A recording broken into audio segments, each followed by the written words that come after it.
नमस्कार दोस्तों, स्वागत है आप सबका हमारे इस YouTube channel Amar's academy easy way to learn. कैसे हैं आप लोग? सब लोग अच्छे ही होंगे। आज फिर से आप सबका बहुत बहुत स्वागत है हमारे इस YouTube चैनल पे, जहां पर हम लोग चला रहे हैं एक बहुत ही अच्छी साइंस की सीरीज। मैथ के क्वेश्चन भी इसमें शामिल हैं।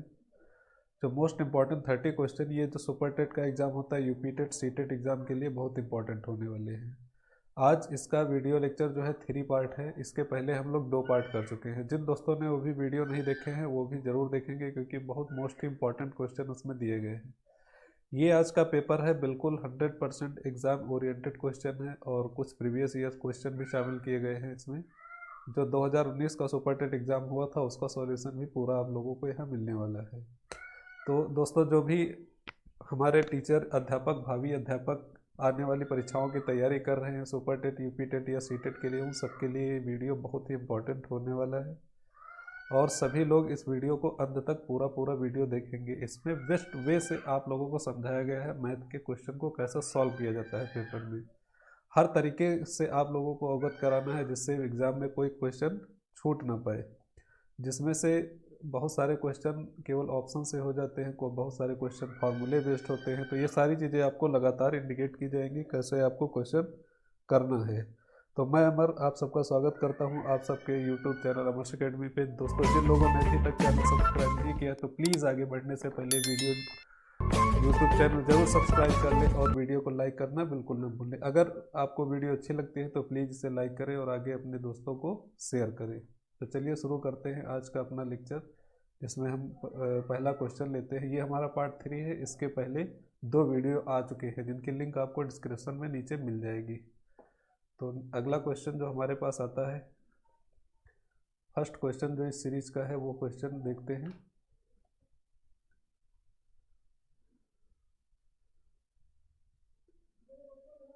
तो पहला क्वेश्चन जो है देखते हैं। ये हमारे पास क्वेश्चन पूछा गया है कि b के किस मान के लिए, b के किस मान के लिए आशमिका, ये एक इक्वेशन है, इनइक्वलिटी है, b² + 8b greater than 9b + 40।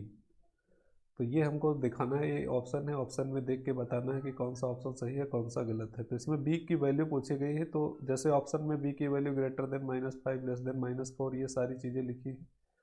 अब बताना है कि इनमें से कौन सा इक्वेशन, कौन सी वैल्यू इस इक्वेशन को सेटिस्फाई करेगी। तो इसको करने का सबसे एक आसान तरीका है कि ऑप्शन चेक कर सकते हैं।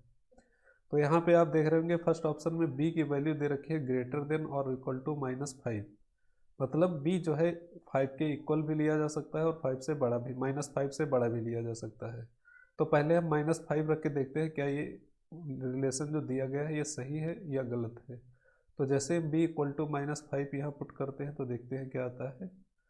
तो -5 b की जगह पर -5² प्लस 8 इंटू -5, और क्या ये ग्रेटर आता है इस वाली वैल्यू से, तो 9 इंटू -5 प्लस 14। तो यहाँ पे 5 का -5 का स्क्वायर करेंगे 25, माइनस 8 5 ज़ा 40, माइनस का 40 ग्रेटर देन और इक्वल टू माइनस का 45 प्लस 14, ये वैल्यू आई है। यहाँ से हम देखेंगे तो ये माइनस का 15 आएगा और ग्रेटर देन और इक्वल टू यहाँ पे आ जाएगा ये माइनस का 31। तो ये यहाँ पे बोला जा रहा है कि -15 जो है बड़ा है -31 से। तो अगर दोनों तरफ माइनस से डिवाइड करते हैं तो ये साइन हमारे पास चेंज हो जाता है। तो इसके आगे देखते हैं कि तो यहाँ पे ये जो आ रहा है ये तो वैल्यू सेटिस्फाई करती हुई दिख रही है कि जो अगर इसको आप माइनस ही रखते हैं कि -15 और -31 में कौन बड़ा है, तो -15 बड़ा है। आप लोग सभी जाने होंगे -31 छोटा होता है और -15 क्या होता है, ये वैल्यू बड़ी है। तो ये तो सेटिस्फाई कर रहा है। फिर अगला चेक करते हैं कि b 4 या 4 से छोटा लेने पर ये इक्वेशन सेटिस्फाई होगी। तो इसको चेक करते हैं। इसको चेक करेंगे तो b इक्वल टू 4 रखेंगे एक बार इसी इक्वेशन में, b इक्वल टू 4। तो 4 का square plus 8 into 4 greater than equal to 9 into 4 plus 14। तो यहाँ देखेंगे 4 का स्क्वायर 16 और 8 4 ज़ा 32 ग्रेटर देन और इक्वल टू 36 प्लस 14। तो यहाँ पे आ जाएगा 48 ग्रेटर देन और इक्वल टू 36 और 40 या 40 और 50। तो यहाँ पे आ रहा है 48 इज़ ग्रेटर देन 50। तो क्या ऐसा हो सकता है कि 48 जो है वो 50 से बड़ा है? क्या आप लोगों को लगता है ऐसा होगा? नहीं होगा ना। 50 बड़ा है, 48 छोटा है। तो ये जो इक्वेशन आ रही है गलत आ रही है। मतलब B is less than plus का 4, ये वैल्यू इसको सेटिस्फाई नहीं करेगी। इसके मतलब ऑप्शन नंबर ए हमारे पास गलत है। इसी तरह ऑप्शन नंबर बी चेक करके देखते हैं। बी को जब रखेंगे तो बी में बी इक्वल टू 5 रखेंगे तो 5 पे 5 का स्क्वायर और प्लस 8 पचे 40 ग्रेटर दैन इक्वल टू 9 पचे 45 और प्लस 14 तो 55 25 plus 40 greater than equal to इधर ऐड कर देंगे 5 प्लस 4 5 और ये हो जाएगा 65। तो यहाँ पे दिख रहा है कि 65 इज़ ग्रेटर देन 59। तो ये सही है। मतलब B equal to greater than 5 ये भी सेटिस्फाई करेगा इक्वेशन को। क्या -4 पे सेटिस्फाई हो रहा है? ये चेक कर लेते हैं एक बार। इसी इक्वेशन को -4 पे सेटिस्फाई करके देखते हैं। तो -4 का स्क्वायर प्लस 8 इंटू -4 यहाँ पे आ जाएगा 16 और प्लस 8 इंटू -4 8 चौके 32 माइनस का 32 ग्रेटर दैन इक्वल टू 9 गुणे 4 -4 तो माइनस का 45 और प्लस 14 दिया है। तो यहाँ पे इसको हम लोग -16 माइनस 32 से डिवाइड माइनस का 16 बचेगा, घटाएंगे और इधर बचेगा माइनस का 131। फिर से माइनस का 16 जो है ये माइनस के 31 से क्या है बड़ा है, ये वैल्यू ग्रेटर है। और ये माइनस में क्या है 31 तो इसीलिए छोटी है। तो इसका मतलब क्या हुआ कि बी लेस देन और इक्वल टू -4 ये इस इक्वेशन को सेटिस्फाई करेगा। तो ये आप थोड़ा लेंदी क्वेश्चन था, कैलकुलेटिव था, इसको इसी तरह से आप कर सकते हैं ऑप्शन चेक करके, अन्यथा इसका कोई इतना अच्छा सटीक आंसर नहीं मिलेगा। तो इसके साथ ही बढ़ते हैं अगले क्वेश्चन पे। अगला क्वेश्चन जो हमारा दे रखा है क्वेश्चन नंबर 2, ये दिया गया है संलग्न चित्र में यदि ए बी प्लस ए सी बराबर 5 AD तथा A C minus A D equal to 8 है तो आयत ए बी सी डी का क्षेत्रफल क्या होगा। ये जो आयत है हमारे पास इसका एरिया बताना है और बाकी 2 कंडीशन दे रखी है, इन कंडीशन के आधार पर इसका एरिया बताना है। तो इसमें भी शुरू करते हैं। जैसे देखते हैं कि ये जो हमारी ए डी साइड है इसको हम मान लेते हैं थोड़ी देर के लिए एक्स, ठीक है दोस्तों। और इसके बाद इसके सामने की जो साइड है ये भी एक्स होगी, क्योंकि आयत में क्या होता है कि आमने सामने की साइड्स जो होती है इक्वल होती है। रेक्टेंगल में आमने सामने की साइड्स इक्वल होती है। इसके अलावा अगर हम ये जो चौड़ाई इसकी लंबाई है इसको अगर वाई मानते हैं डीसी को, तो ये भी हमारे पास वाई हो जाएगा। ये चीज़ इतनी पहले हमको करना पड़ेगा। अब एक चीज़ देखेंगे कि यहाँ पे ये देखिए, ये यहाँ पे पाइथागोरस लगाते हैं क्योंकि ये राइट एंगल ट्रायंगल एक बनेगा ऐसे। अगर पाइथागोरस लगाते हैं तो AC की वैल्यू हमारे पास आती है √x² प्लस y²। इतनी चीज़ें हमको मिल गई। अब हमारे पास इक्वेशन क्या देखी रखी थी, AB plus AC equal to 5AD। तो AB हमने क्या माना है, AB हमारे पास दोस्तों क्या है, y है। और AC देखोगे तो ये AC हमको मिलेगा √x² plus y² x² plus y² बराबर 5AD हमारे पास दोस्तों क्या है, x है, 5x। तो यहाँ से हम ये निकाल सकते हैं कि √x² plus y² equal to 5x minus Y. √x² plus y² की वैल्यू कितनी है, 5x माइनस वाई। इसको थोड़ी देर के लिए ही छोड़ते, फिर आगे भी इस पर काम करेंगे। दूसरी कंडीशन जो हमारे दे रखी थी कि AC जो है हमारे पास है √x² प्लस y² AD जो है दोस्तों ये क्या है, AD है हमारे पास x और इक्वल टू 8। तो यहाँ से एक चीज़ देख रहे होंगे कि जो √x² प्लस y² की वैल्यू है 5x माइनस वाई है, ये देख रहे हैं 5x माइनस वाई। तो इस इक्वेशन में जो आया है √x² प्लस y², इसकी जगह पे हम लिख सकते हैं 5x minus Y, 5x minus Y और माइनस का x दिया है इक्वल टू 8। तो यहाँ से 5x में से x सेपरेट होगा तो बचेगा 4x minus Y equal to 8। इसको फिर से यहीं पे छोड़ते हैं। अब इस इक्वेशन को क्या करते हैं कि दोनों तरफ बोथ साइड स्क्वायर कर देंगे। जब स्क्वायर करेंगे तो इधर का रूट कैंसिल आउट हो जाएगा, तो बचेगा X square plus Y square equal to, यहाँ पे होल स्क्वायर का फार्मूला खोलेंगे तो 5x का स्क्वायर हो जाएगा 25x square plus Y square का वाई स्क्वायर माइनस 2ab होता है तो 10xy ये बचेगा। यहाँ से देखेंगे वाई स्क्वायर दोनों साइड में पॉजिटिव नंबर है, ये कट जाएगा, ठीक है। तो 25 को शिफ्ट कर लेंगे तो X square minus 25x square equal to बचेगा माइनस का 10xy। इसको जब सेपरेट करेंगे तो माइनस का 24x square equal to minus का 10xy। यहाँ से देखेंगे माइनस माइनस कैंसिल आउट हो जाएगा और 24x स्क्वायर एक x भी कैंसिल आउट हो जाएगा। तो यहाँ से देखेंगे, यहाँ पे लिख रहे हैं, देखते हैं कि मिलेगा 24x इक्वल टू 10y। अब यहाँ पे एक चीज़ ध्यान से देखेंगे कि ये जो 4x की वैल्यू अगर हमको मिल जाए तो वहाँ पुट कर सकते हैं। तो इसको 4x करने के लिए क्या करो दोस्तों, 6 से डिवाइड कर दो, तो 6 चौक 24, तो डायरेक्ट 4x इक्वल टू 2 3 जा 6 2 5 जा 10। तो 4x इक्वल टू हमारे पास क्या मिल गया 5y/3। अब ये वैल्यू डायरेक्ट यहाँ पे रखते हैं, ये वैल्यू 4x की वैल्यू डायरेक्ट इस इक्वेशन में रखेंगे। 4x की वैल्यू है 5y/3 minus y equal to 8। इसको एलसीएम लेके सॉल्व करेंगे तो 5y minus 3y/3 equal to 8। ये सॉल्व करने के बाद हमारे पास आएगा 2y इक्वल टू 24 और 2 से डिवाइड करेंगे y इक्वल टू आ जाएगा 12। इस y की वैल्यू को फिर यहाँ पे रखेंगे तो 4x इक्वल टू 5/3 इंटू 12, तो 3 4 जा 12 और 5 चौके 20, 4x बराबर हो गया 20। तो यहाँ से x बराबर आएगा 5, x इक्वल टू 5। मतलब इस रेक्टेंगल में x की वैल्यू कितनी आ गई दोस्तों, 5 आ गई, और y की वैल्यू कितनी आ गई, ये 5 आ गई हमारे पास, और y की वैल्यू आई है 12।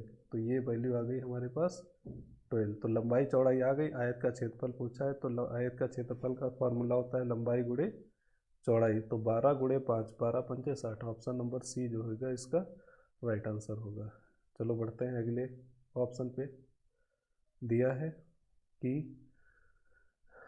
क्वेश्चन नंबर 3 दे रखा है कि यदि दो शंकुओं की ऊंचाइयों का अनुपात 1:4 है और उनके व्यासों में अनुपात 4:5 है, तब उनके आयतनों में अनुपात पूछा गया है, क्या होगा। सिंपल सा दे रखा है कि शंकुओं की ऊंचाइयों का अनुपात मान लेते हैं, ऊंचाई क्या है h1/h2, ये रेशियो दे रखा है 1/4। व्यासों का अनुपात मतलब त्रिज्या का दोगुना 2r1/2r2 इक्वल टू हमारे पास दे रखा है 4/5। तो यहाँ से r2 कैंसिल हो जाएगा क्योंकि व्यास जो होता है रेडियस का डबल होता है 2r, ठीक है। व्यास का अनुपात दिया है, इसका मतलब रेडियस त्रिज्याओं का अनुपात दे रखा है। पूछा गया शंकुओं के आयतन का अनुपात, तो आयतन का अनुपात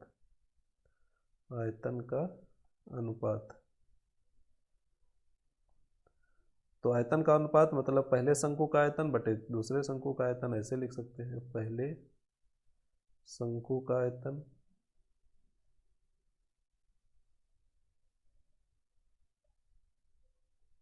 अपॉन में दूसरे शंकु का आयतन,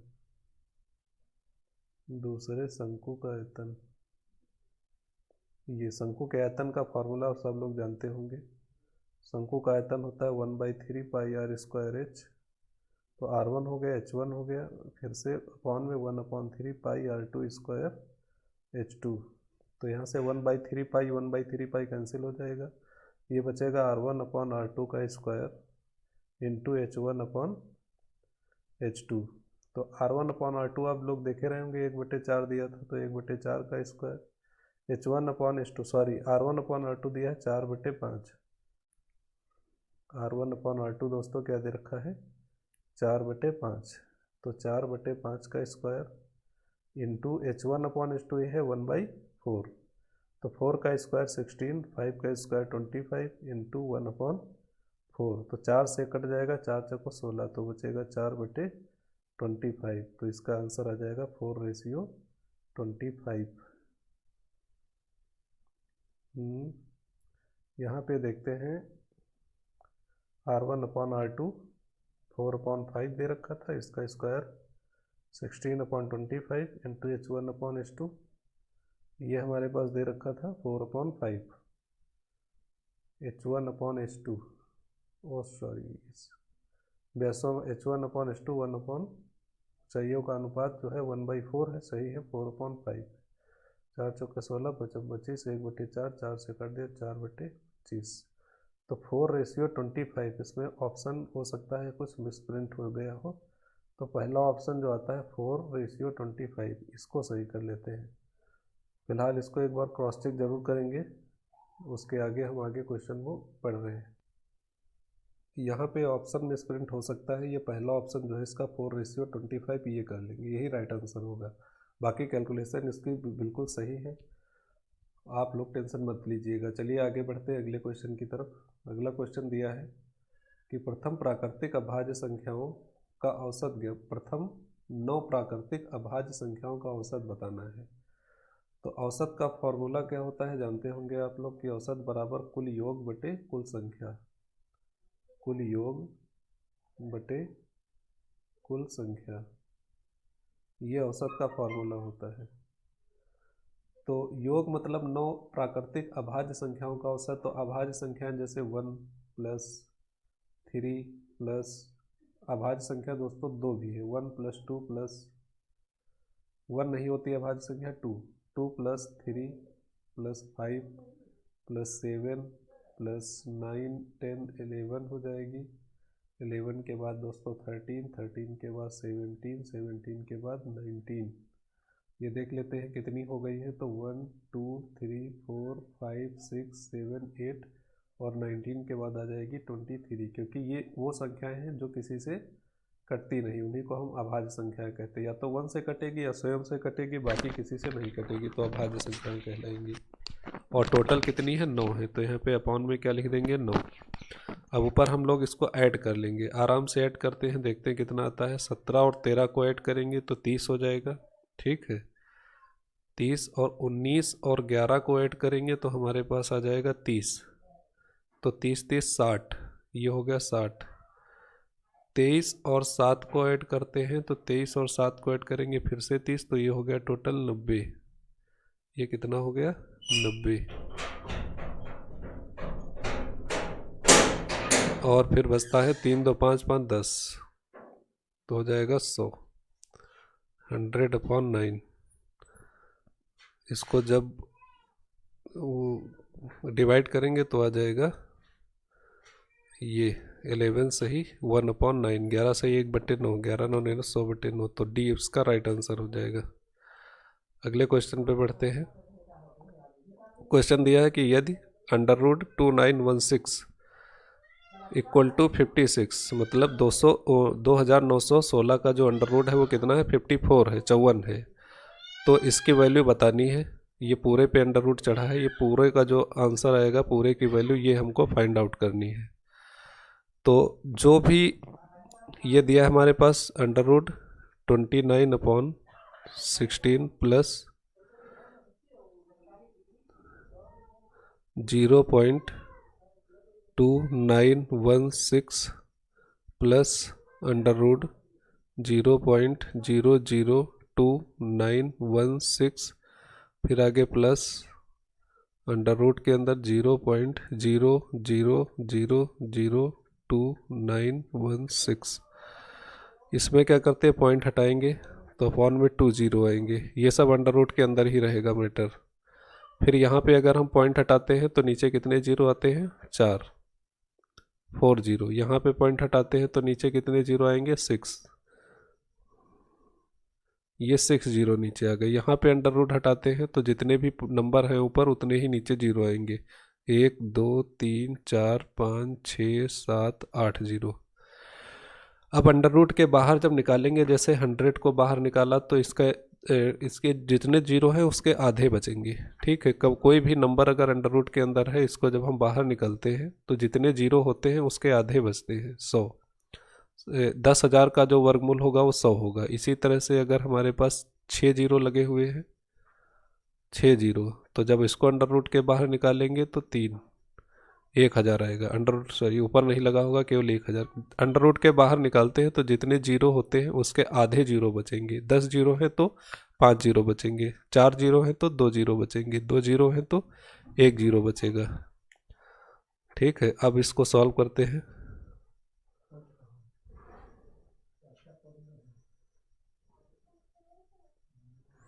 तो ऊपर देखते हैं बचेगा सीधा सा हमारे पास 29 अपॉन 100। यहाँ पे बचेगा प्लस है 29 अपॉन 10,000 प्लस यहाँ भी बचेगा ऊपर 29 अपॉन 1 2 3 4 5 6 जीरो। इधर भी बचेगा ऊपर केवल 29 अपॉन 1 2 3 4 5 6 7 8 जीरो। तो ऊपर वाले के अंडर रूट की वैल्यू सबकी देर 2916 ऐसा 54 है, देखा होगा 54। तो पहला नंबर 54 और नीचे 100 का अंडर रूट करेंगे तो 10 आएगा। 2 जीरो है तो 1 जीरो बचेगा, प्लस फिर से 29 का अंडर रूट ये 54 और यहाँ पे देखेंगे नीचे 6 जीरो है, 4 जीरो है 4, ये यहाँ पे एक एक्स्ट्रा हो गया है। 1 2 3 4 जीरो है तो अंडर रूट के बाहर जब आएगा नंबर तो हो जाएंगे 2 जीरो, प्लस फिर से यहाँ पे 2916 का अंडर रूट करेंगे तो 54 आएगा क्योंकि ये दे रखा है। नीचे देखेंगे 6 जीरो है तो अंडर रूट के बाहर जब लिखेंगे तो कितने जीरो बचेंगे, 3 जीरो बचेंगे, प्लस फिर से यहाँ पे ऊपर तो 54 आ जाएगा, 2916 है, नीचे 8 जीरो हैं तो अंडर रूट के बाहर लिखेंगे तो 4 जीरो। अब फिर इसको सॉल्व करते हैं तो नीचे से जीरो हटाएंगे तो पॉइंट लगेगा यहाँ पे 4 के बाद, 2 जीरो हटाएंगे तो 2 अंक पहले पॉइंट लगेगा यहाँ पे, 3 जीरो हटाते हैं तो 1 जीरो लगा के तब पॉइंट लगेगा, 4 जीरो हटाएंगे तो 2 जीरो लगा के तब यहाँ पे हम पॉइंट लगाएंगे। अब ये सारे नंबर हमको ऐड कर लेना है। सारे नंबर ऐड करने के तरीके इनको सही से लिखेंगे, पॉइंट के नीचे पॉइंट और उसके बाद ऐड करते हैं। जैसे पहला नंबर आया है हमारे पास 5.4 और दूसरा नंबर है 0.54। पॉइंट के नीचे पॉइंट रखेंगे, ऐड करते ले जाएंगे, कोई गलती नहीं होगी। 0.0054 ऐसे जैसे हम लिख रहे हैं वैसे ही आप लोगों को लिखना है। फिर ये जब लास्ट वाला नंबर होगा तो 1 2 3 4 नंबर हो गए, चारों नंबर हो गए। अब इसको ऐड करेंगे तो आगे कुछ नहीं है तो आगे जीरो बढ़ा सकते हैं, कुछ कितने भी जीरो बढ़ा ले कोई फर्क नहीं पड़ता है। अब इसको हम लोग ऐड करेंगे तो 00040 जीरो आएगा। 5 और 4 को जो ऐड करेंगे तो 9 आएगा।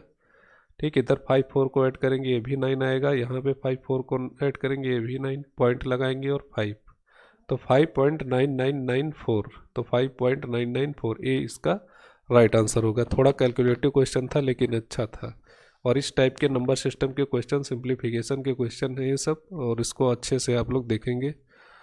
चलिए आगे बढ़ते हैं अगले क्वेश्चन पे। 3 संख्याओं का योग 98 है। बोला गया है कि 3 संख्याओं का सम जो है वो कितना है, 98 है। यदि पहली और दूसरे के बीच का अनुपात, तो हम मान लेते हैं संख्याएं क्या है, ए है, बी है और सी है।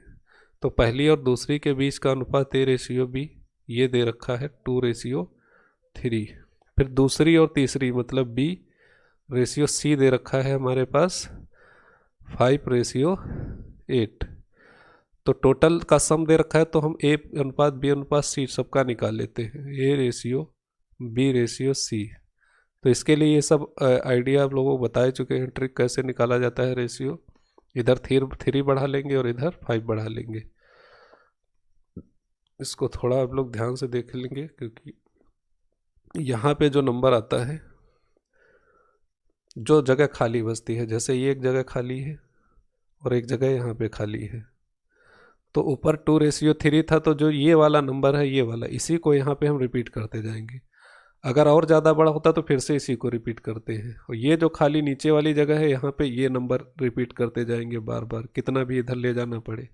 अब इनको ऊपर नीचे सीधा मल्टीप्लाई कर देंगे। 5 2 ज़ा 10 पढ़ेंगे, 5 3 ज़ा 15 और 8 3 ज़ा 24। अगर ये डिवाइड होता है तो डिवाइड कर देंगे, नहीं तो यही हमारा पूरा रेशियो हो जाएगा। अब कह रहा है इन सबका सम जो है वो 98 है, तो इन सबको ऐड कर लेंगे, सबका रेशियो में आया है, सबको ऐड करेंगे। ऐड करेंगे तो ये हमारे पास हो जाएगा 49 की वैल्यू दे रखी है 98, तो यहाँ से 1 की वैल्यू कितनी आ जाएगी 2। 1 की वैल्यू टी पूछा गया है, तब दूसरी संख्या मतलब बी पता करना है। बी हमारे पास क्या है 15, एक यूनिट की वैल्यू 2 है, तो 15 यूनिट की वैल्यू कितनी हो जाएगी दोस्तों, ये 30 हो जाएगी। This is the right answer. सारे क्वेश्चन आप लोग पहले लगा के जरूर देखेंगे, पहले करके देखेंगे, एक टेस्ट की तरह लीजिए, देखते हैं, देखिए आप लोग कितने क्वेश्चन कर पाते हैं, उसी हिसाब से आपकी तैयारी आगे बढ़ पाएगी। अगला क्वेश्चन है, यदि आर त्रिज्या के एक वृत्त के अंतर्गत एक समषटभुज लिखा है, समषटभुज विनिर्मित हो तो उसका परिमाप क्या होगा। दिया गया है कि आर त्रिज्या का एक वृत्त है और इसके अंतर्गत एक समषटभुज बनाया गया है, समषटभुज,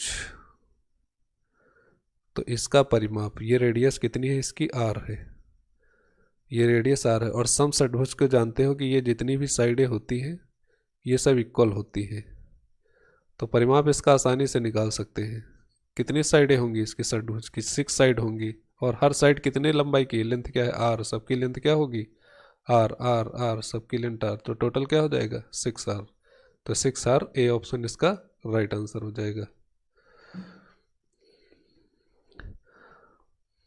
आगे बढ़ते हैं, नेक्स्ट क्वेश्चन दे रखा है, किसी त्रिभुज के अंतः केंद्र सुनिश्चित किया जाता है। कोई भी त्रिभुज है ट्रायंगल, उसका अंतः केंद्र हम लोग कैसे देख सकते हैं, कि कैसे पता करते हैं अंतः केंद्र क्या है। तो कोई भी ट्रायंगल है तो पूछा गया अभिलंब से, तो त्रिभुज में अभिलंब का मतलब सभी साइड्स का जो होता है लंब होता है। ये अभिलंब कोई भी, अभिलंब से यहाँ पे कुछ हम लोग मतलब पता नहीं कर सकते हैं कि क्या होगा क्या नहीं होगा, अभिलंब का कोई क्लियर नहीं, क्योंकि अभिलंब कहीं पर भी हो सकता है, इस साइड के इस सिरे पर यहाँ पर हो सकता है, यहाँ अभिलंब हो सकता है, यहाँ हो सकता है। अगर लंबार्धक लिखा है कि भुजाओं का लंबार्धक, तो इससे कुछ निकल सकता है कि लंबार्धक जैसे कोई भी ट्रायंगल हमारे पास दिया है, ठीक है, इनका लंबार्धक जैसे ये साइड ए है, ये बी है, ये सी है, तो BC का हाफ पे जो हम परपेंडिकुलर डालते हैं BC के हाफ पे, तो ये लंबार्धक हो गया। इसी तरह AB के हाफ पॉइंट से परपेंडिकुलर डालेंगे तो ये लंबार्धक हो गया। AC का परपेंडिकुलर जब लंबार्धक खींचेंगे तो ये हो जाएगा। तो ये तीनों लंबार्धक जिस पॉइंट पे खींचते हैं और उसको हम कहीं से भी मिला देंगे किसी भी वर्टिसेस से, किसी भी शीर्ष से, तो सारे शीर्ष की दूरियां क्या होंगी, बराबर होंगी, और ये जो वृत्त बनता है इसको कहा जाता है परिवृत्त।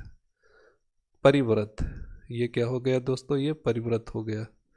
तो अब यहाँ से देख सकते हो कि परिवृत्त की त्रिज्या किस चीज़ से पता चली है, परिवृत्त है, और ये इसकी क्या है रेडियस होगी, जो भी सेंटर से प्रतिच्छेद बिंदु से उसके शीर्ष को मिलाने वाली दूरी, ये तीनों बराबर होंगी। तो परिवृत्त किससे पता चलेगा, तो भुजाओं के लंबार्धक जहाँ पे काटेंगे वो क्या होगा, परिकेंद्र होगा उसका, और उस केंद्र से त्रिभुज के शीर्ष की जो दूरी होगी वो परिवृत्त की त्रिज्या कहलाएगी। तो हमें यहाँ पर अंतः केंद्र के बारे में पूछा गया है। माध्यिकाओं से, ये भी माध्यिकाओं से हमें क्या पता चलता है, तो ऑर्थो सेंटर एक होता है, लंब कोण बिंदु बोलते हैं इसको। फिर ये कोणों का अर्धक से क्या पता चलता है, इसको डायग्राम के से समझते हैं कोणों का अर्धक क्या होता है। जैसे ABC हमारे पास एक ट्रायंगल दे रखा था, B का अर्धक किया तो ये लाइन खींची, C का अर्धक किया तो ये लाइन खींची, मतलब ये इसका अर्धक है, ये इसका अर्धक है, फिर इसका अर्धक करोगे तो ऐसे लाइन खींचेगी। ये तीनों लाइनें जहाँ पे एक दूसरे को काटती हैं वहाँ से किसी भी साइड पे परपेंडिकुलर डाल दो, लंब 90 डिग्री का एंगल बनाते हैं। अब इतनी डिस्टेंस लेके अगर प्रकार से सर्किल बनाओगे तो इसी के अंदर रहेगा सर्किल, ये ट्रायंगल के कहाँ रहेगा, अंदर, तो इसको बोलते हैं अंतःवृत्त, अंतःवृत्त। तो अंतःवृत्त का जो केंद्र होगा वो अंतःवृत्त का केंद्र कहलाएगा, अंतःवृत्त की जो रेडियस होगी वो अंतःवृत्त की त्रिज्या कहलाएगी। तो अंतः केंद्र किन चीज़ों से हमको पता चल रहा है, तो कोणों के लंबार्धक, कोणों के अर्धक करने से हमें क्या पता चलता है, अंतः केंद्र पता चलता है। तो 20 का राइट आंसर होगा। माध्यिकाओं का जो करेंगे माध्यिकाओं का, इससे हमें लंब केंद्र का पता चलता है, बाकी भुजाओं के लंबार्धक से हमें क्या पता चलेगा, परिवृत्त का पता चलता है। तो ये सारे पॉइंट याद रखेंगे। अगले क्वेश्चन पे आते हैं, क्वेश्चन नंबर 9। दिया है 1011001 का होल क्यूब का मान। ये बहुत बड़ा सॉल्यूशन होगा इसका। मतलब इसको आसानी से, अगर किसी को बेसिक कुछ प्रॉब्लम होती है किसी चीज़ में, तो 3 बार आपस में गुणा कर लेगा, 2 सेकंड का समय लगेगा। समय फिलहाल ज़्यादा लगेगा थोड़ा सा, लेकिन आसानी से यहाँ से राइट आंसर उसका आ जाएगा। फिर भी हम एक तरीका बताते हैं, उससे भी कुछ लोग कर सकते हैं। वो तरीका क्या है? जैसे हमारे पास 1001 लिखा है, इसको हम लिख सकते हैं कि 1000 + 1। अब इसका क्यूब करना है, तो a + b का होल क्यूब का सूत्र पता होना चाहिए आपको। अगर क्यूब सूत्र पता है तब तो ये कर सकते हैं। तो सूत्र होता है a³ + b³ + 3ab और in bracket a + b। a³ का मतलब यहाँ पे a हमारे पास 1000 है तो 1000 का क्यूब, b 1 है तो 1 का क्यूब + 3 ab। a कितना है? 1000 और b कितना है? 1, और यहाँ पे अंदर 1000 + 1 मतलब 1001।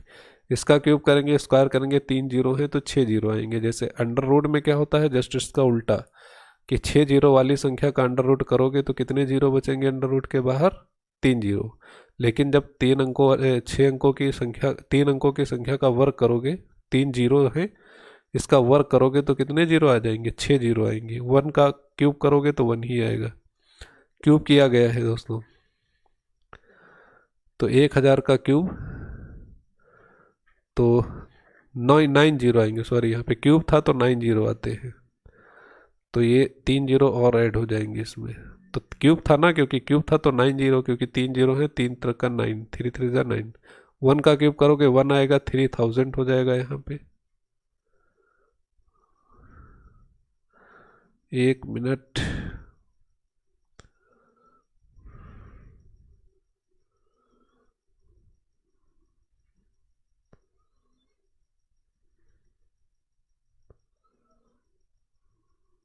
ये क्वेश्चन मिलता है हमको यहाँ पे। तो देखते हैं, 1 का क्यूब 1 ही आता है, प्लस 3 का 1000 से 3000 प्लस 1000 इंटू रहेगा 1001।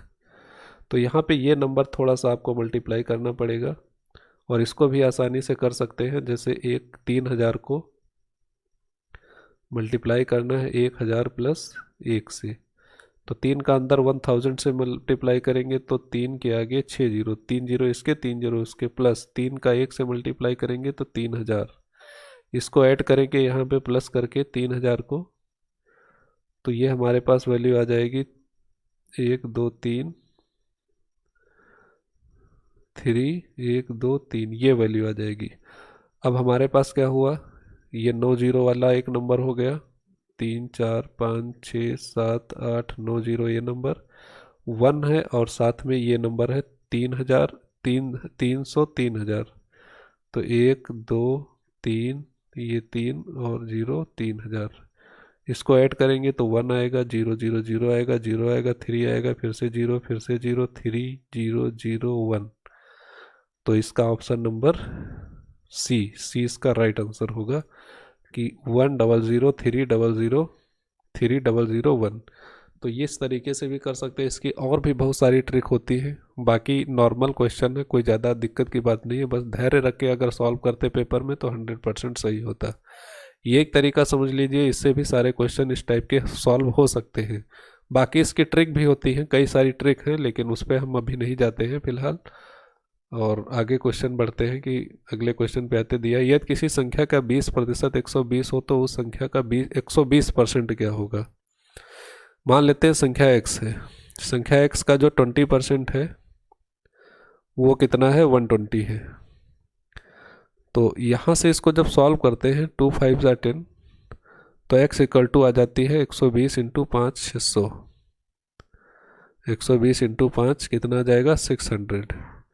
अब पूछा गया है कि उसी संख्या का 120% क्या होगा। तो इसका 120% हम निकाल लेते हैं, बहुत सिंपल आसान से। तो 12 छंग 72 हो जाएगा, और एक जीरो है तो 720। तो डी इसका राइट आंसर हो जाएगा। ये बहुत सिंपल सा क्वेश्चन था, परसेंटेज का बेसिक सा क्वेश्चन। इसको करके हम लोग आगे बढ़ते हैं। आगे चल के दिया है कि निम्नलिखित में से सबसे छोटी भिन्न कौन सी है। अब सबसे छोटी भिन्न निकालना है तो इसमें थोड़ा सा दिमाग लगाना पड़ेगा। दो तरीके हैं, या तो सबको डिवाइड करके पॉइंट में सबकी वैल्यू लिखो, या फिर एक तरीका और है, उसको लगा सकते हो आप लोग। थोड़ा उसमें टाइम लग सकता है, लेंदी हो सकता है, लेकिन आंसर आपका आसानी से आएगा। कैलकुलेशन भी इतना ज़्यादा नहीं होगी। यहाँ पे 18 दिया हुआ है, ये 15/22 है, 19/36 है, और 5/6 है। तो नीचे जितने ये हैं इनके डिनोमिनेटर हर, इन सब का एलसीएम निकाल लेते हैं। इन सब का एलसीएम निकाल के सबको इसी एलसीएम से गुणा कर देंगे। तो 11, 18, 22, 36, 6। एलसीएम निकालने में जो टाइम लगेगा तो लगेगा, उसके बाद कुछ टाइम नहीं लगना इसमें। 2 से इसको डिवाइड करेंगे पहले। 2 9 जा 18, 2 1 जा 2, 2 1 जा 2, 2 16, 2 3 6। अब वैसे 2 से हो सकता है, लेकिन एक बार 3 से कर देते हैं क्योंकि छोटा हो जाएगा। 3 3 जा 9, ये 11, तिछाक 18, तिछाक 18, और 3 एकम 3। अब इसको फिर से एक बार 3 से करते हैं तो 11, 3 एकम 3, 11 ऐसे रहेगा, 3 दूनी 6। एक बार 11 से कर देते हैं तो 11 एकम 11, 11 एकम 11, 11, ये एक बचेगा यहाँ पे, फिर 2, ये 1, 2। तो 2 से सारे 1 हो जाएंगे। अब इन देखते हैं, 11 दूनी 22, 22 तिया 66, और 66 इसको कर लेते हैं तो 128 2 से करेंगे 66। ये सारे मल्टीप्लाई करते हैं। 22 तिया 66 इंटू 3 इंटू 2 मल्टीप्लाई करेंगे तो हमारे पास आ जाएगा तिछाक 18, तिछाक 18 19, 198 का दोगुना करेंगे तो आ जाएगा हमारे पास 396। ठीक है, 396। अब एक काम करते हैं, सबको 396 से मल्टीप्लाई करते हैं। 396 सबको मल्टीप्लाई कर देते हैं। 396, 396, 396 इंटू 396। तो 11 से इसको डिवाइड करेंगे तो 11 तिया 33, 11 छंग 66। 18 से करेंगे, 18 दूनी 34, 18 एक 18, 18 दूनी 34, 5, 18 तिया 54, 18, 18 दूनी 36, और यहाँ बचेगा 22 आएगा। 22 से डिवाइड करते हैं तो 18 आ जाएगा, क्योंकि 36 से 18 से डिवाइड करने पे 22 आया, तो 22 से डिवाइड करेंगे 18 आएगा। 36 से इसको डिवाइड करेंगे तो 6 छंग 36, 6 छंग 36, 3 6 छंग 36, 11 आ जाएगा। 11 फिर 6 से डिवाइड करेंगे तो 11 6 6 छंग 36, 6 छंग 36, 66 आ जाएगा। ऊपर मल्टीप्लाई करेंगे तो सिंपल सा 6 छंग 36, 6 तियाँ 18, 18 19 20 21 216 रहे। 13 का 22 से करेंगे, 13 दूनी 26, 13 दूनी 26, 27 28 282 आ रहा है। 15 अट्ठे 120, और 15 कम 15, 15 और 12 हो जाएगा 27 270। यहाँ पे 11 9 99, 11 एक कम 11 9 20 209 आ जाएगा। 66 का 5 से करेंगे तो 5 छके 30, 5 छके 30, 3 330। तो पूछा गया है कि सबसे छोटी भिन्न कौन सी है। यहाँ पे सबसे छोटा नंबर कौन दिख रहा है आपको? तो 209 दिख रहा है। 209 किसका है? ये 19/36 का है। तो डी इसका राइट आंसर हो जाएगा, 19/36। सिंपल है, एलसीएम निकाल के जल्दी से कर सकते हैं। जितना फास्ट कैलकुलेशन करेंगे उतनी जल्दी आंसर आएगा। ठीक है, आगे बढ़ते रहिए। वीडियो को छोड़ के नहीं जाना, अंत तक देखना है, क्योंकि बहुत बेस्ट तरीके से आपको सारे सॉल्यूशन दिए जा रहे हैं। आगे बढ़ते हैं, आगे देखते हैं क्वेश्चन नंबर 12। क्वेश्चन नंबर 12 में दिया गया है कि एक आयत की लंबाई में 25% की वृद्धि होती है, उसकी चौड़ाई में कितने प्रतिशत घटा दी जाए कि उसका क्षेत्रफल एक समान रहे, मतलब उसका जो एरिया है वो चेंज ना हो। तो वैसे लेंथ में 25% इंक्रीज किया गया है। 25 का मतलब होता है 1/4।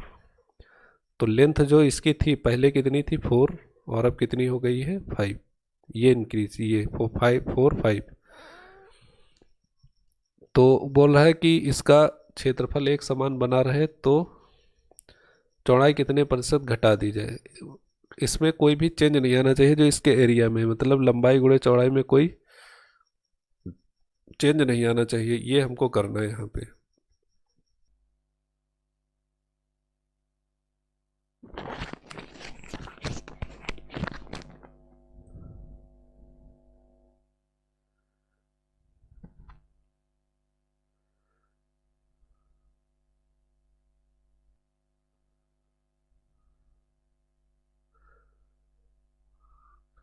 तो यहाँ पे देखते हैं कि 25% इसको ऐसे करते हैं, जैसे इफेक्टिव रेट हम लोगों ने देखा होगा कि इफेक्टिव रेट कैसे निकालते हैं कि a plus B plus A into B by 100, ये होता है इफेक्टिव चेंज या इफेक्टिव रेट।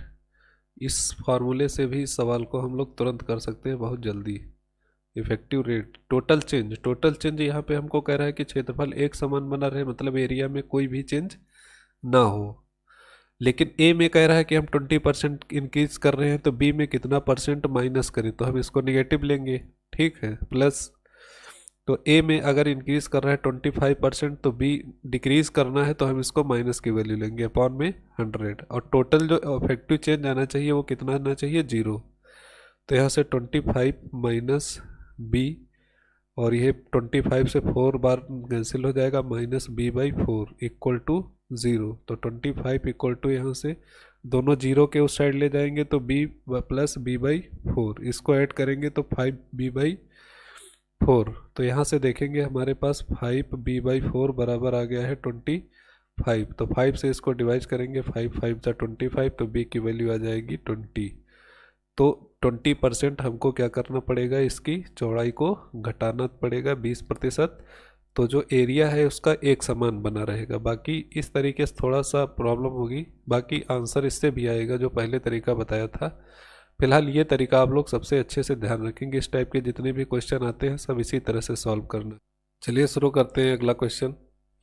यहाँ पे दिया गया है 1.272727 बार बार, और ये फिर 1.27 का बार। ये नंबर जो है इसको हम इस तरह से लिख सकते हैं, सेम टू सेम बार लगाते हैं या 2727 बार बार रिपीट करके लिख दे। तो यहाँ पर हम सबसे पहले क्या करेंगे कि इसको मान लेंगे x इक्वल टू, वैसे बेसिक तरीका बता रहे हैं, फिर शॉर्ट ट्रिक तो कई बता भी सकते हैं, सबको पता होगी, वो भी बता देंगे। फिलहाल पहले बेसिक से समझते हैं इसको सॉल्व कैसे किया जाता है, क्योंकि मेन चीज़ है कॉन्सेप्ट समझना। कॉन्सेप्ट समझ गए तो इस टाइप के आगे आने वाले सारे क्वेश्चन आप लोग सॉल्व कर सकते हो अपने आप। यहाँ पे देखेंगे कि दो डिजिट पे जो है बार लगा हुआ था, 2 डिजिट पे बार लगा है। यहाँ देख रहे होंगे आप ऊपर कि 2 डिजिट पे बार लगा हुआ है। इसका मतलब क्या हुआ कि हमको यहाँ पे 2 जीरो से मल्टीप्लाई करना है, मतलब 100 से मल्टीप्लाई करना है बोथ साइड। तो जब 100 से मल्टीप्लाई कर देंगे इसको, तो इधर लेफ्ट साइड में 100x आ जाएगा, और राइट साइड में क्या होगा कि जैसे हम लोग जानते हैं कि कोई भी नंबर है 2 4 3, इसको अगर हम 10 से मल्टीप्लाई करते हैं तो आंसर जो आता है 24.32 आता है। मतलब क्या हुआ कि 0.1 नंबर आगे बढ़ गया, 1 जीरो था यहाँ पे तो 0.1 नंबर आगे बढ़ा है। अगर मान लो इसी को 2.432 को हम 100 से मल्टीप्लाई करते, तो 100 से मल्टीप्लाई करने पर ये 0.2 नंबर आगे बढ़ जाता, तो हो जाता 243.2। इसी तरह से 3 जीरो से मल्टीप्लाई करते, 1000 से मल्टीप्लाई करते, तो नंबर 3 पॉइंट जो है 3 नंबर आगे बढ़ जाता। तो ये कॉन्सेप्ट चलता है, इसको आप लोग ध्यान रखेंगे कि जितने जीरो से मल्टीप्लाई किया जाएगा पॉइंट उतने ही नंबर आगे चला जाता है, ठीक है। अब यहाँ पे बच्चों हमने क्या किया है दोस्तों कि 2 जीरो से मल्टीप्लाई किया, मतलब 100 से मल्टीप्लाई किया, तो पॉइंट 2 नंबर आगे उछल के 127.272727 बार बार रिपीट करता हुआ दौड़ता हुआ चला जाएगा आसमान तक, इनफाइनाइट तक। अब ये थोड़ा सा कहानी यहाँ पे आती है, 100x इक्वल टू, यहाँ पे इसको ब्रेक करना है। ब्रेक किस अकॉर्डिंग करना है, जो ऊपर ये नंबर लिखा है 1.272727। तो 127.2727 को हम इस प्रकार ब्रेक कर सकते हैं कि 126 प्लस 1.272727। बताओ इस तरह लिख सकते कि नहीं लिख सकते, देखो कॉपी में लिख के, पहले कॉपी में लिख के देखो, ये लिख सकते हैं कि नहीं लिख सकते हैं। आराम से लिख सकते हो, क्यों, क्योंकि 127.2727 दिया था और 127 में हमने 126 अलग कर लिया, ठीक है, और 1.2727 को फिर से लिख दिया यहाँ पे। ऐसा क्यों किया है, ऐसा जो हमारे पास ये चीज़ लिखी है इसी को देख के ही हमको यहाँ पे ब्रेक करना है, ठीक। जो यहाँ पे लिखा है उसी के अकॉर्डिंग ये नंबर यहाँ पे आ जाना चाहिए, इस टाइप से ब्रेक करना है। तो फ़ायदा क्या मिलेगा, इसका फ़ायदा ये मिला कि हमको 126 के बाद जो वैल्यू ये लिखी थी माथा पच्ची वाली, इसको हम पहले क्या मान चुके हैं, 1.272727 को क्या माने हैं, x। तो इस नंबर की जगह पर हम पूरे में क्या मान लेंगे, ये हमारे पास क्या है x। अब ये x को लेफ्ट साइड ले जाएंगे तो 100 माइनस एक्स, तो 100x माइनस एक्स हो जाएगा 99x इक्वल टू 126। तो x इक्वल टू यहाँ से आ जाएगा 126 अपॉन 99। 3 से डिवाइड करते हैं तो 3 3 ज़ा 9, 3 3 ज़ा 9, 3 4 ज़ा 12, 3 2 ज़ा 6, तो 42 अपॉन 33। 3 से फिर एक बार मल्टीप्लाई कर दे, 3 1 जा 3, 3 4 जा 12, 3 1 जा 3, 3 1 जा 3, तो 14 अपॉन 11। तो ऑप्शन नंबर सी जो होगा इसका राइट आंसर हो जाएगा। ट्रिक पे बात करते हैं। तो ट्रिक ये रहती है कि ये हमारे पास अपॉन में क्या लिखा जाएगा कि जितने नंबर पे बार लगे हैं उतने नंबर पे क्या लिखेंगे 9, उतनी बार क्या लिखेंगे 9। 3 नंबर पे बार लगे होते तो 3 9 लिखते 9 9 9। जैसे हमारे पास लिखा होता 1.327 का बार, तो हम लिखते अपॉन में 3 बार 9। उसके बाद क्या लिखना है, उसके बाद जो भी हमारा नंबर दिया है पूरा नंबर लिखेंगे 127। ठीक है, जो भी नंबर ये दिया था 1.27 का बार, ये पूरा नंबर लिखेंगे, ऐसे ही रिपीट करेंगे। और माइनस क्या करेंगे, विदाउट बार, पॉइंट के पहले जो नंबर है वो क्या कर देंगे, माइनस कर देंगे। ठीक, तो जैसे इसका बेसिक कॉन्सेप्ट समझ सकते हैं कि लिखा है A पॉइंट B C का बार, तो इसको हम लिख सकते हैं कि अपॉन में 2 नंबर पे बार लगा है तो 99, फिर लिखेंगे टोटल A B C और माइनस में A, मतलब पॉइंट के पहले वाला नंबर। ये इसका बेसिक तरीका है याद रखने का, समझने का। तो अब यहाँ पे घटा देंगे तो 126 अपॉन 99। अब जिसको ये चीज़ आती होगी वो इतना माथा बची थोड़ी ना करनी पड़ेगी, इसको डायरेक्ट ही लगाएगा कि 126 अपॉन 99 किया और डिवाइड किया, तुरंत 14 अपॉन 11 क्या आ गया, आंसर आ गया। तो ये तरीका भी आप लोग ध्यान रखेंगे और आगे और बताते रहेंगे जो भी अच्छे अच्छे तरीके रहेंगे, और जिन चीज़ों की डिमांड ज़्यादा होगी उस पर हम नए वीडियो पूरा स्पेशल लेक्चर भी देंगे आप लोगों को। बस रिक्वेस्ट आप लोगों से यही है कि लगातार सपोर्ट बनाए रखिए, ज़्यादा से ज़्यादा चैनल को सब्सक्राइब करिए, शेयर करिए, जिससे भारी संख्या में लोग हमसे जुड़ सके, बहुत सारे दोस्तों को हम अपनी इस नॉलेज को दे सकें। जितना ज़्यादा लोग जुड़ते जाएंगे उतनी अच्छी चीज़ें आप लोगों को मिलती रहेंगी। तो चलिए आगे बढ़ते हैं। दिया गया एक धन चक्रवृद्धि ब्याज दर से 15 सालों में दोगुना हो जाता है, यह 8 गुना हो जाएगा। देखो दोगुने की बात कर रही है, दोगुने की बात कर रहा है, दो नंबर आता है, तो ये जो नंबर दिया है इसको 2 की पावर में तोड़ लेते हैं। तो 2 की पावर में तोड़ोगे तो आएगा 2 की पावर 3, तो 2 बेस 2 बना दिया तो पावर कितनी आएगी 3, तो 2 की पावर 3। तो जितनी पावर आई है उतनी पावर से कितने 15 साल, 15 को क्या कर देंगे मल्टीप्लाई करेंगे, तो 15 गुणे 3 जब मल्टीप्लाई कर देंगे 15 तिया 45 साल लगेंगे इसको 8 गुना होने में। तो सी इसका राइट आंसर होगा। इस टाइप के और भी बुक से क्वेश्चन आप देख सकते हैं, बहुत सारे रिपीट करते हैं क्वेश्चन, कभी कभी साधारण ब्याज पे भी रिपीट कर जाता है, कभी कभी चक्रवृद्धि ब्याज पे भी ऐसा क्वेश्चन आ जाता है कि इतने सालों में इतने गुना हुई है तो इतने सालों में कितने गुना हो जाएगी। तो बेसिक सा तरीका है, इसको हम लोग ऐसे भी कर सकते हैं, जैसे गुना को हम लिखेंगे कि x और समय को लिखते हैं टाइम से, तो 1/T1। ठीक है, इधर कितना गुना है y और इधर का टाइम कितना है 1/T2। नीचे जो x और y लिखा है कि कितना गुना हुआ है, या इसको n1 n2 से लिख सकते हैं कितना गुना हुआ है। तो जैसे यहाँ पर कह रहा है कि 2 गुना हुआ है कितने 15 सालों में, तो n की जगह हम क्या लिख सकते हैं 2। ठीक है, कितने सालों में हुआ है 15 सालों में, तो 1/15 लिखना पड़ेगा क्योंकि 1/T1 है, बराबर कितने गुना लाना है हमको 8 गुना लाना है, कितने सालों में T2 सालों में। ठीक है, तो 1/T2 आ जाएगा यहाँ पे 1/T2। अब देखेंगे यहाँ पे कि 2 की घात 1/15 है यहाँ, और बराबर 8 को लिख सकते हैं 2 की पावर 3, और टोटल की पावर लगी है 1/T2, तो इसको 2 की पावर 1/15 इक्वल टू लिख सकते हैं 2 की पावर 3 का 1 से मल्टीप्लाई होगा, 3 1 जा 3/T2। देखेंगे बेस अगर बराबर है तो इनकी पावर भी आपस में बराबर होंगी, तो 1/15 इक्वल टू कितना हो जाएगा 2/T2। T2, इसको क्रॉस मल्टीप्लाई करेंगे तो T2 1 जा T2 और 15 दूनी वो सॉरी यहाँ पे 3 है, 15 गुणे 3, 15 3 45। तो दूसरा वाला जो समय आता है वो कितने साल आ जाएगा, 45 साल। तो चाहे ये पावर जितने गुना 3 गुना होता तो यहाँ पे 3 की पावर बनाते, 4 गुना होता तो 4 की पावर बनाते। फिर यहाँ पे जैसा नंबर दिया, जैसे क्वेश्चन दे रखा है कि 7 सालों में 3 गुना हो जाता है, 3 गुना हो जाता है, तो 9 गुना होने में कितना टाइम लगेगा, तो 9 गुना होने में कितना टाइम लगेगा। तो 3 दिया है तो 9 को हम 3 की घात में तोड़ते, 3 का स्क्वायर, ठीक है। तो अब 7 सालों में 3 गुना होता था तो 3 का स्क्वायर बना, जो पावर है इसको मल्टीप्लाई कर देंगे, 14 सालों में कितना हो जाएगा, 9 गुना हो जाएगा। तो ऐसे क्वेश्चन आप लोग देखेंगे ध्यान से। और आगे बढ़ते हैं हम लोग। दिया है a की power x equal to B की power y equal to C की पावर z तथा बी स्क्वायर बराबर ए सी हो, तब पूछा गया है इनमें से कौन सा सही होगा, कौन सा, कोई वैल्यू पूछी गई होगी यहाँ पे, जैसे ए बी सी वाई की वैल्यू पूछी गई है, शायद ये वाई यहाँ पे मिस हो गया है, वाई जरूर याद रख, वाई क्या होगा, वाई के बारे में पूछा गया है। तो सिंपल सा दिया है कि ए की power X equal to B की power Y equal to C की पावर जेड, और आगे दे रखा है B square equal to A C. तो यहाँ से हम लोग क्या करेंगे, पहले इन दोनों को इक्वल कर लेते हैं।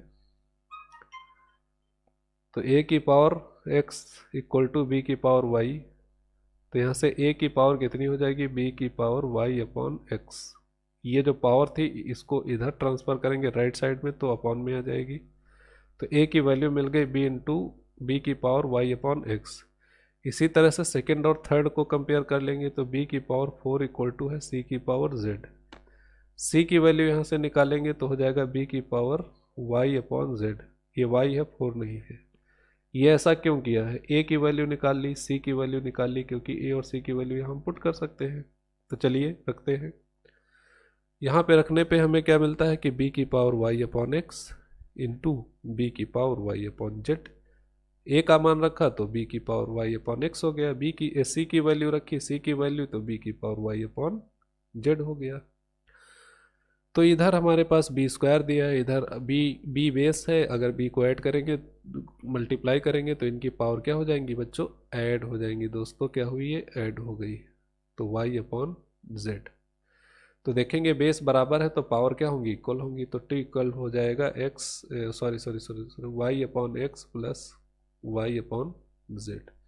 इसको बड़ा बड़ा देखते हैं कि 2 इक्वल टू दिया है y upon X plus Y upon Z. LCM ले लेंगे नीचे तो x इंटू जेड मिलेगा, ऊपर y कॉमन ले लेंगे तब मल्टीप्लाई करेंगे तो जेड वन ज़ा Z plus X equal to क्या दिया है 2। y की वैल्यू निकालनी है तो 2x जेड का उधर मल्टीप्लाई कर देंगे तो 2x जेड अपॉन जो इधर मल्टीप्लाई में था जेड अपॉन एक्स, तो जेड प्लस एक्स ये इधर आ जाएगा। तो डी ऑप्शन इसका राइट आंसर हो जाएगा, क्वेश्चन नंबर 15 का डी ऑप्शन। आगे बढ़ते हैं। बहुत आसान सा सवाल दिया गया है कि X square minus Y square minus Z square plus 6y Z का गुणनखंड, इसका फैक्टर करना है। तो इसका फैक्टर कई सारे तरीक़ों से किया जा सकता है, जैसे कि ये तरीका हम लोग देखते हैं कि ये जो वैल्यू दे रखी है बहुत सिंपल सा है, बस 2 सेकंड में आंसर आ जाएगा। इसको देखते हैं। जैसे हमारे पास क्वेश्चन दे रखा था कि X square minus Y square minus 9z square plus 6y Z, इसका फैक्टर करना है। तो दोस्तों क्या करते हैं, यहाँ से माइनस कॉमन ले लेंगे एक बार, तो वाई स्क्वायर जो है पॉजिटिव नंबर आ जाएगा, प्लस 9z स्क्वायर हो जाएगा, और ये जो 6yz है ये माइनस का हो जाएगा। तो एक्स स्क्वायर माइनस, इसको हम लिख सकते हैं, ये वाई स्क्वायर एस्टिस लिखा है, इसको लिख सकते हैं 3z का होल स्क्वायर, 3 3 जेड स्क्वायर, ये हो जाएगा माइनस का 2 अलग कर लेंगे, 2ab वाला सूत्र a प्लस बी का होल स्क्वायर या माइनस बी का होल स्क्वायर बनाएंगे, 2ab आता है। तो 2 अलग कर लेंगे, a हमारे पास क्या है y को एस्टिस रखेंगे और इंटू 3z, तो a हो गया y और b हो गया 3z, a square plus B square minus 2ab, ये फार्मूला बनेगा। तो एक्स स्क्वायर माइनस ये बन जाएगा y माइनस 3z का होल स्क्वायर। तो ये फार्मूला हम लोगों को पता है, a square minus b square equal to क्या होता है, ए माइनस बी और ए प्लस बी, एक बार प्लस में और एक बार माइनस में। तो ये पूरी वैल्यू एक बार हम लोग माइनस में लिखेंगे, एक्स माइनस वाई, तो ये प्लस 3z हो जाएगा। जब इसको हम प्लस में लिखेंगे तो x plus Y minus 3z। तो ये ऑप्शन देख लेते हैं कौन सा है, x minus Y plus 3z, X minus Y, X minus Y plus 3z ये मिलता है, और x plus Y minus 3z ये मिलता है। ये थर्ड ऑप्शन इसका राइट आंसर होगा। आगे बढ़ते हैं। क्वेश्चन नंबर 17 दिया है, एक समलंब चतुर्भुज के समांतर भुजाओं की लंबाइयाँ। समलंब चतुर्भुज कैसा है, ये इसकी जो समांतर भुजाएं हैं ये और ये, इनकी लंबाइयाँ a और b दे रखी हैं। तो इनके दोनों के बीच की दूरी पूछी गई है, क्या है, इन समांतर भुजाओं के मध्य बिंदुओं को मिलाने वाली रेखा की लंबाई। समांतर भुजाओं के मध्य बिंदु, ये मध्य बिंदु पूछा गया, सॉरी ये। तो इसकी लंबाई सिंपल सा इसका आंसर होता है a प्लस बी बाई 2। दोनों को ऐड करके 2 से डिवाइड कर देंगे तो इसका राइट आंसर आ जाएगा बी ऑप्शन। नेक्स्ट क्वेश्चन पे आते हैं। नेक्स्ट क्वेश्चन जो दे रखा है वो आता है, केंद्रीय पर्वत के तीनों मापों को अनुभाविक संबंध क्या है। तो ये दोस्तों फॉर्मूला होता है कि बहुलक बराबर, ये ऐसे नॉर्मल लिखा जाता है ज़्यादातर, बहुलक बराबर 3 माध्यिका -2 माध्य, इस टाइप से। इसको ट्रिक याद रखने की यह है कि बहुलक देखो इसमें कितने वर्ड यूज हुए हैं, 4। तो ये बड़ा है तो सबसे पहले रहेगा, ठीक है। माध्यिका में कितने वर्ड यूज हुए हैं, 3, तो इसके आगे क्या लगा है, 3। माध्य में कितने वर्ड यूज हुए हैं, 2, तो इसके आगे क्या लगा है, 2, और फिर माइनस। तो इसको अगर हम देखेंगे तो ये हमारे पास मिल रहा है ऑप्शन नंबर बी में। माध्य इस साइड आ जाएगा तो माइनस का हो जाएगा, तो बहुलक इक्वल टू हो जाएगा 3 माध्यिका -2 माध्य। तो ये फार्मूला, इसका बेसिक स्ट्रक्चर यही है। इसी को ज़्यादातर किताबों में आपको लिखा हुआ मिलेगा कि बहुलक बराबर 3 माध्यिका -2 माध्य। तो इसको ध्यान रखेंगे, इस पर सवाल भी पूछा जा सकता है कि माध्यिका दे देगा और बहुलक दे देगा, पूछेगा माध्य बताओ कितना है, या 3 चीज़ें हैं, 3 में से कोई भी 2 दे के एक पूछ सकता है। तो मोस्ट इम्पॉर्टेंट है, जो भी दोस्त इसको पढ़ रहे हैं ये क्वेश्चन फार्मूला जरूर याद रखेंगे। 100% किसी न किसी पेपर में आने वाला जरूर है।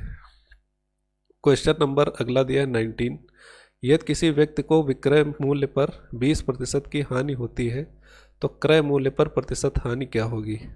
सिंपल क्वेश्चन है, पूछा गया है विक्रय मूल्य पर जो लॉस हो रहा है इसका 20% का। 20% का मतलब होता है 1/5, मतलब 5 की चीज़ थी उस पर 1 का लॉस हुआ है, और ये किस चीज़ पे हुआ है, विक्रय मूल्य मतलब सेलिंग प्राइस पर। ये लॉस जो हुआ है उसका सेलिंग प्राइस पे हुआ है।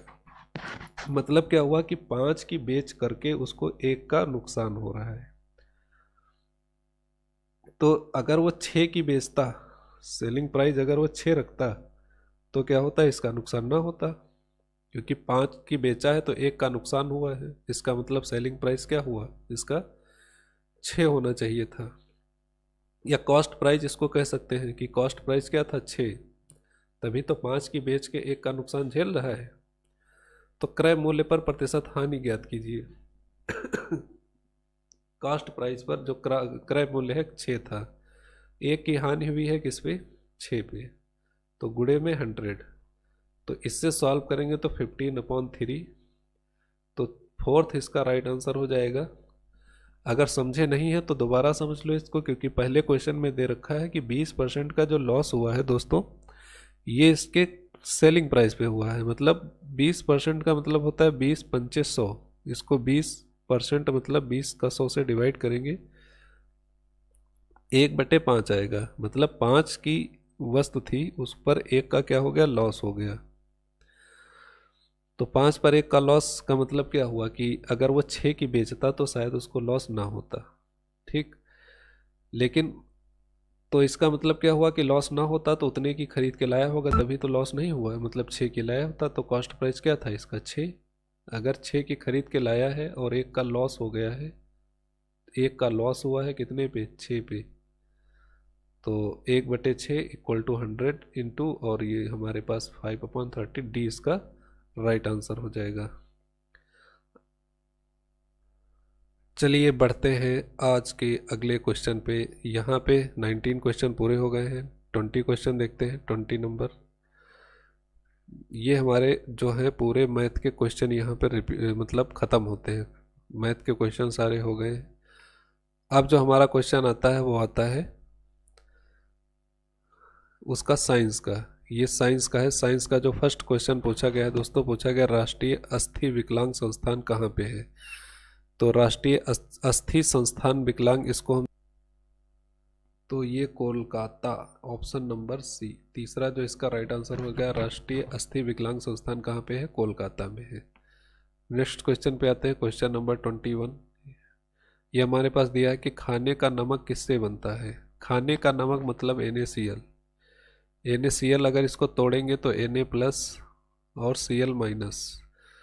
तो Na प्लस कहाँ से आता है, तो Na प्लस आता है NaOH से, सोडियम हाइड्रोक्साइड से। और Cl माइनस कहाँ से आता है दोस्तों, तो ये आता है HCl से। ये आप लोगों ने पढ़ा होगा। अब HCl जो है ये स्ट्रॉन्ग एसिड है। स्ट्रॉन्ग एसिड मतलब प्रबल अम्ल है। ये क्या है, प्रबल अम्ल है। और NaOH क्या है, ये स्ट्रॉन्ग साल्ट, वो बेस है। स्ट्रॉन्ग बेस मतलब मजबूत क्षार। तो मजबूत क्षार और मजबूत अम्ल से मिलकर बनता है क्या, नमक। तो ऑप्शन नंबर 20 का जो होगा वो राइट आंसर हो जाएगा। आगे बढ़ते हैं। अगला क्वेश्चन दे रखा है कि यदि किसी पिंड की गतिज ऊर्जा अपने प्रारंभिक मान का 4 गुना हो जाए तो नया संवेग क्या होगा। तो काइनेटिक एनर्जी जो होता है ये p²/2m के बराबर होती है। कह रहा है कि अगर गतिज ऊर्जा 4 गुना हो जाए तो जो नया संवेग होगा p²/2m, ये कितना होगा। तो सिंपल सा इसको हम लोग डिवाइड कर देते हैं। k से k कैंसिल आउट हो जाएगा, ठीक है। और 1/4 इक्वल टू यहाँ से 2/m कैंसिल हो जाएगा, p²/p' p' जो है नया संवेग है, इसको क्रॉस मल्टीप्लाई कर लेते हैं। p' का स्क्वायर इक्वल टू हो जाएगा 4p स्क्वायर के, और स्क्वायर से हटेगा तो अंडर रूट आएगा, तो p इक्वल टू हो जाएगा 2p। मतलब कि प्रारंभिक जो संवेग था उसका कितना हो जाएगा, दोगुना हो जाएगा, प्रारंभिक मान का दोगुना। तो सी इसका राइट आंसर होता है। तो काइनेटिक एनर्जी का फॉर्मूला आप लोग याद रखेंगे संवेग के पदों में। ये बहुत इंपॉर्टेंट फार्मूला है, इसको बहुत अच्छे से ध्यान रखेंगे। आगे क्वेश्चन पे आते हैं कि क्वेश्चन नंबर दे रखा है 23। यहाँ का क्वेश्चन नंबर 23 कि 1 माइक्रोन जो होता है ये माइक्रो का होता है 10⁻⁻6 मीटर। याद रखेंगे ये होता है पिकोमीटर। ये कितना दोस्तों होता है, पिकोमीटर। माइनस ये होता है फर्मी मीटर। फर्मी मीटर, इसको हम लोग क्या कहते हैं, फर्मी मीटर कहते हैं। और 10⁻⁻ होता है नैनोमीटर। ये दोस्तों क्या है, नैनोमीटर। और 10 पिकोमीटर हो गया, पिकोमीटर। और ये हो गया माइक्रोमीटर, ये हो गया फर्मी मीटर। और 10⁻⁻10 जो होता है एंगस्ट्रॉम, ये होता है 1 मीटर। 1 मीटर इक्वल टू होता है 10⁻⁻10 एंगस्ट्रॉम। इस तरह से और भी बहुत सारी यूनिट यूज होती है, इनको आप ध्यान रखेंगे। और एक बात आप लोग बताना चाहते हैं कि हमारे इस YouTube चैनल पे 600 मोस्ट इम्पॉर्टेंट साइंस के क्वेश्चन की एक सीरीज डाली गई है। अगर आप लोगों ने वो सीरीज़ नहीं देखी तो इसको ज़रूर देखें, क्योंकि वहाँ पे जो क्वेश्चन लिए गए हैं वो बहुत बेसिक से क्वेश्चन है, साइंस के क्वेश्चन है सारे के सारे, ज़्यादातर फिजिक्स से रिलेटेड क्वेश्चन है। तो वहाँ पे जो यूनिट चैप्टर है, जितने भी फिजिक्स के टॉपिक आते हैं साइंस से रिलेटेड, उन सारे के सारे 600+ क्वेश्चन ये हैं। 6 पार्ट में दिए गए, 100 क्वेश्चन इस पार्ट, सभी पार्ट में 100 लगभग 100 क्वेश्चन दिए गए हैं।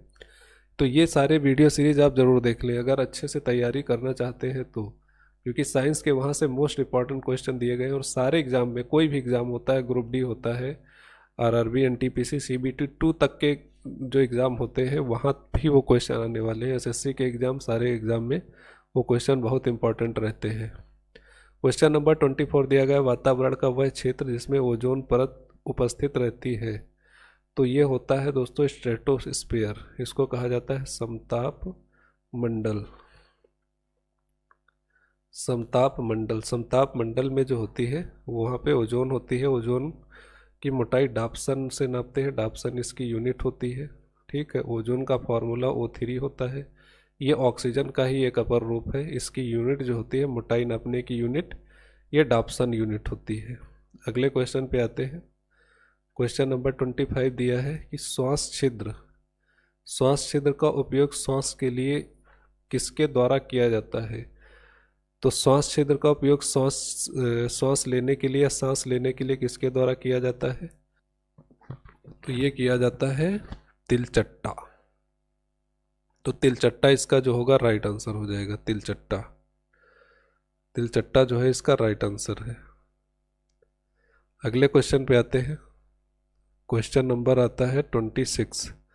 लिखा है सरल रेखा पर गतिशील किसी कण की स्थिति x समय के साथ संबंध x बराबर 6t² - 5t के अनुसार बदलती है, जहां x मीटर में है, t सेकंड में, तो कण का प्रारंभिक वेग क्या होगा? तो वेग पूछा गया है, वेग। तो ये वेग होता है dx/dt, दूरी बटे समय। x क्या है? दूरी। t क्या है? समय। तो दूरी बटे समय क्या होता है? वेग। तो इसको हम लोग ऐसे लिख सकते हैं dx/dt। तो इसका डिफ्रेंसिएशन करेंगे dx/dt, t के सापेक्ष अवकलन करेंगे तो पावर आगे आके मल्टीप्लाई हो जाएगी, तो 12t - 5 और t का डिफ्रेंसिएशन 1। तो t बराबर t सेकंड में कितना सेकंड दिया गया है? तो t सेकंड में, तो कण का प्रारंभिक वेग इनिशियल वेलोसिटी ये हो जाएगी t = 0 सेकंड पे। जब जो कण है वो चलना शुरू करता है उस समय उसकी वेलोसिटी क्या थी? तो t बराबर 0 सेकंड ले लेंगे, तो 12 × 0 - 5 × 5, तो यहाँ से आंसर आ जाएगा -5। मतलब प्रारंभिक वेग कितना होगा उसका? -5 होगा। तो 2 इसका राइट आंसर हो जाएगा, ऑप्शन नंबर 2। पूछा गया विटामिन किस की कमी से रतौंधी हो जाती है? किस विटामिन की कमी से रतौंधी हो जाती है? तो विटामिन ए जो होगा इसका राइट आंसर होगा। विटामिन सी का पढ़ा होगा, स्कर्वी पढ़ा होगा। विटामिन बी से सूखा रोग होता है, सूखा रोग त्वचा का रोग होता है, सूखा रोग। विटामिन डी से हड्डियों का रोग हो जाता है, जो हड्डी भंगुर बोलते हैं, अस्थि भंगुर करके आता है नाम इसका, अस्थि भंगुर। हड्डियां कमज़ोर हो जाती हैं और जल्दी टूट जाती है। तो विटामिन डी की कमी से अस्थि भंगुर होता है। विटामिन बी की कमी से सूखा रोग होता है, त्वचा रोग है ये। और विटामिन सी की कमी से स्कर्वी नामक रोग हो जाता है, दांतों से रिलेटेड। और फिर है विटामिन ए की कमी से आँखों से प्रॉब्लम होती है, और रतौंधी इसको बोलते हैं, विटामिन ए की कमी से होता है। नेक्स्ट क्वेश्चन पे आते हैं। दिया है 4.4 ग्राम CO2 का NTP पर आयतन क्या होगा? अगर दिया होता कि 44 ग्राम CO2 का NTP पर आयतन क्या होगा? नेचुरल टेम्परेचर एंड प्रेशर, प्राकृतिक ताप एवं दाब पर जो होगा वॉल्यूम वो कितना होगा? तो ये होता है दोस्तों 22.4 लीटर। तो NTP का नॉर्मल टेम्परेचर एंड प्रेशर पे जो वॉल्यूम होगा वो कितना होगा? 22.4 लीटर। लेकिन हमको दिया क्या गया है? हमको दिया गया 4.4। 4.4 का मतलब इसको 10 से डिवाइड किया गया है, तभी तो 4.4 आया है। तो इसको भी हम लोग 10 से डिवाइड कर देंगे तो आ जाएगा 2.24। 2.24 20 का राइट आंसर हो जाएगा, सेकेंड पार्ट। अगले क्वेश्चन पे आते हैं 28 क्वेश्चन हो जाता है। 29 दिया है, इनमें सबसे कमज़ोर क्षीण बल कौन सा है? सबसे कमज़ोर बल कौन सा होता है दोस्तों? ये विद्युत गुरुत्वाकर्षण बल जो होता है ये सबसे क्षीण बल होता है। बाकी न्यूक्लियर बल, विद्युत बल, ये शॉर्ट रेंज के फोर्स होते हैं लेकिन मजबूत होते हैं। शॉर्ट रेंज का मतलब बहुत ही छोटे छोटे पार्टिकल के बीच में लगते हैं लेकिन काफ़ी मजबूत होते हैं। चुंबकीय बल ये गुरुत्वाकर्षण बल से थोड़ा सा मजबूत होता है। Question number 30। क्वेश्चन नंबर 30 में दिया गया है कि ध्वनि तरंगों की प्रकृति क्या होती है? दोस्तों ध्वनि तरंगों की प्रकृति कैसी होती है? अनुदैर्घ्य। ये जो हमने सीरीज बताई अभी आप लोगों को 600+ क्वेश्चन, उसमें इस क्वेश्चन को बहुत कई बार रिपीट किया गया और पूरी डिटेल में बताया गया है। तो जिन लोगों ने अभी तक वो वीडियो नहीं देखे तो उसके भी लिंक सारे डिस्क्रिप्शन में आप लोगों को मिल जाएंगे। उसकी पूरी प्लेलिस्ट की लिंक मिल जाएगी और सारे के सारे वीडियो आप देखें। अगर आप अच्छे से तैयारी करना चाहते हैं साइंस से रिलेटेड, आपको कोई प्रॉब्लम, सारी प्रॉब्लम ख़त्म हो जाएगी वहाँ से। तो आज का वीडियो यहीं पे ख़त्म होता है और ये हमारे 30 पूरे क्वेश्चन पूरे होते हैं इसी के साथ। दोस्तों बहुत बहुत थैंक्स वीडियो देखने के लिए। अगर वीडियो अच्छा लगता है तो लाइक करें, शेयर करें और साथ में सब्सक्राइब करें। सब्सक्राइब करते समय दोस्तों बेल आइकन बिल्कुल ना भूलें, जिससे कि हमारे आने वाले सभी वीडियो का नोटिफिकेशन आपको जल्दी से जल्दी मिल सके। तो इसी बात पे एक लाइक करते हैं और आगे बढ़ते हैं। आज के लिए इतना ही, तब तक के लिए बाय बाय।